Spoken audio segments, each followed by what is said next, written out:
Hello students, how are you all? I hope that you all are fit and fine and I hope कि आप सभी ने chapter second का जो part 1 है वो अच्छे से कंप्लीट कर लिया होगा। आप सभी को अच्छे से समझ में आ गया होगा about points, line segments, lines and different type of shapes and all. Okay, आप सभी को ये भी समझ में आ गया होगा about the different type of angles. Okay, now let's move into the next topic, that is exploring essential ideas. The topic is classification of triangles. Okay, a triangle is a three-sided polygon. Triangle क्या है? एक तीन-sided polygon है. Okay, triangles are classified on the basis of the equality of their sides or angles.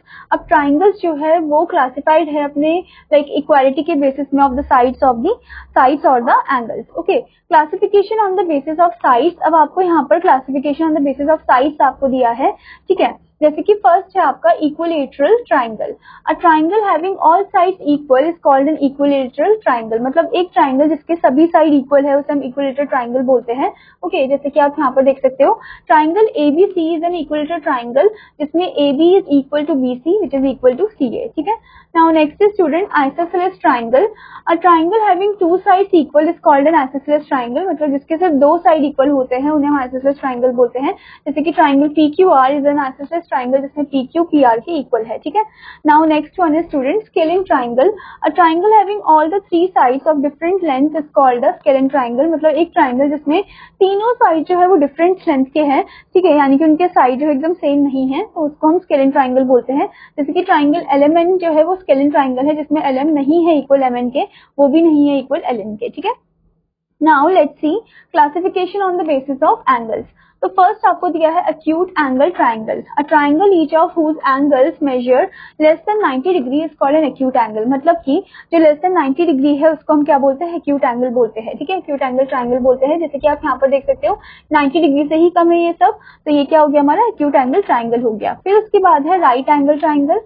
A triangle whose one angle measures 90 degree is called a right angle triangle. मतलब वो triangle जिसमें एक angle 90 degree है उसका measurement, तो उसे हम right angle triangle बोलते हैं, ठीक है। जैसे PQ और राइट एंगल ट्राइंगल हो गया। उसके बाद है student obtuse angle triangle. Okay, so a triangle one of whose angle measures more than 90 degree is called obtuse angle triangle. मतलब वो ट्राइंगल जिसमें जो लाइक मेजर है एक एंगल का वो मोर देन 90 डिग्री है, तो उसे हम ऑब्ट्यूज एंगल ट्राइंगल बोलते हैं। जैसे कि आप देख सकते हो एक एंगल 90 डिग्री से ज्यादा है तो ये आपका ऑब्ट्यूज एंगल ट्राइंगल है, ठीक है। Now student, before moving further, there are some points which you have to keep in mind. Okay, so the first is the sum of all the angles of a triangle is always 180 degree. मतलब जो sum होता है सभी angle का triangle के वो 180 degree होता है, ठीक है। Next is each angle of equilateral triangle is 60 degree. मतलब कि हर एक एंगल जो होता है इक्विलेटरल ट्राइंगल का वो 60 डिग्री ही होता है, ठीक है। हर एक एंगल कितना होता है? 60 डिग्री ही होता है, ठीक है। Now let's move into the exercise 2E. So here you can see the first question, write whether each triangle is scalene, isosceles or equilateral. Okay, आपको बताना है कि ये जो ट्राइंगल है ये स्केलन है, आइसोसेलेस है या फिर इक्विलेटरल है। जैसे कि आप देख सकते हो फर्स्ट फिगर में तीनों साइड इक्वल है, तो इसका मतलब ये इक्विलेटरल ट्राइंगल है, तो यहाँ पर आप कैपिटल E लिख दो, ठीक है। तो ऐसे ही आपको बाकी का बताना है कि आइसोसेलेस है, इक्विलेटरल है या फिर स्केलन ट्राइंगल है, ठीक है। Now next one is right whether each angle is acute, right और ऑब्ट्यूज एंगल। आपको बताना है कि एक्यूट है, ऑब्ट्यूज है या फिर राइट एंगल ट्राइंगल है, ठीक है। तो यहाँ पर आप देख सकते हो यहाँ पर हर एक एंगल जो है वो इक्वल है और 90 डिग्री से छोटे हैं, तो ये आपका एक्यूट एंगल ट्राइंगल है, ठीक है। तो इसके लिए आपने यहाँ पर लिख दिया कैपिटल A, ठीक है। ऐसे ही आपको बाकी का भी बताना है। Okay, now next one is name each angle in two ways, side based and angle based. तो इसमें आपको हर एक एंगल को दो तरीके से बताना है, साइड बेस्ड भी और एंगल बेस्ड भी, ठीक है। जैसे कि आपको यहाँ पर दिया है साइड्स ऑफ 3.5 सेंटीमीटर, हर एक की साइड 3.5 है, ठीक है। मतलब यहाँ पर तीनों साइड जो है 3.5 है and all angles are equal, और सभी एंगल 60 डिग्री है ऑब्वियसली, तो ये इक्विलेटरल ट्राइंगल हो गया ये, ठीक है। अब यहाँ पर आपको साइड के बेसिस में भी बताना है और आपको किसके बेसिस में बताना है? एंगल्स के बेसिस में भी बताना है। तो साइड के बेसिस में अगर हम देखें तो ये कौन सा टाइप ऑफ ट्राइंगल है? That is equilateral triangle. Okay, तो साइड के बेसिस में ये है इक्विलेटरल ट्राइंगल। ओके, और अगर हम स्टूडेंट इसको एंगल की बेसिस में देखें तो एंगल की बेसिस में ये एक्यूट एंगल ट्राइंगल है, ठीक है। तो एंगल की बेसिस में कौन सा ट्राइंगल है? ये एक्यूट एंगल ट्राइंगल है। Okay, acute angle triangle. Okay, तो इस तरीके से आपको बताना है। Okay, Now next one is classify the triangles as scalene, isosceles और equilateral measures of whose sides are given below. ठीक है, तो जैसे कि आपको फर्स्ट वन दे रखा है 3.5, 3.5, 3.5, तो ऑब्वियसली ये क्या हो गया, इक्विलेटरल ट्राइंगल हो गया. ऐसे ही आपको अदर्स भी क्लासीफाई करने हैं. ठीक है, now next is student question 5. Classify the triangles with the angles given below, acute, obtuse और राइट. ठीक है, तो ये भी अकॉर्डिंग टू द एग्जांपल जो हमने किया और अब तक जो हमने क्वेश्चन किए उसी के अकॉर्डिंग आपको करना है. ठीक है, now let's move into the next topic, exploring essential ideas. Next topic is classification of quadrilateral. Quadrilateral is a four-sided polygon. Quadrilateral क्या है, four-sided polygon है. ठीक है, it has four sides, four angles and two diagonals. इसके four side होते हैं, four angles होते हैं और two diagonals होते हैं. ठीक है, in some quadrilaterals two or more sides are equal and parallel, two or more angles are equal and diagonals are equal and bisect each other. Okay, तो कुछ क्वाड्रिलेटर में दो या दो से ज्यादा साइड्स इक्वल होते हैं या पैरेलल होते हैं, दो या दो से ज्यादा एंगल्स इक्वल होते हैं, डायगोनल्स इक्वल होते हैं या बाइसेक्ट करते हैं एक दूसरे को. ठीक है, तो चलिए जानते हैं हर एक क्वाड्रिलेटर के बारे में. तो पहला आपको दिया है यहाँ पर rectangle. Okay, a rectangle is a quadrilateral whose each angle is a right angle. और रेक्टेंगल वो क्वाड्रिलेटर जिसमें हर एक एंगल जो है वो राइट एंगल है, 90 डिग्री है. Its opposite sides are equal, इसके ऑपोजिट साइड्स इक्वल है. इट्स डायगोनल्स आर इक्वल, इसके डायगोनल्स इक्वल है और एक दूसरे को कट करके जा रहे हैं, बाइसेक्ट करके जा रहे हैं. Okay, so here you can see the triangle. ठीक है, जिसमें जो एंगल्स है वो एक दूसरे को कट करके जा रहे हैं. ठीक है, डायगोनल्स जो है वो एक दूसरे को कट करके जा रहे हैं, बाइसेक्ट करके जा रहे हैं और इसमें ऑपोजिट साइड्स जो है वो एक दूसरे के इक्वल है. ठीक है, और यहाँ पर हर एक जो एंगल 90 डिग्री है. ठीक है, now next one is student square. A square is a quadrilateral whose each angle is a right angle. उसका हर एक एंगल राइट एंगल है. All the four sides of a square are equal. सभी जो four side है square के वो equal है.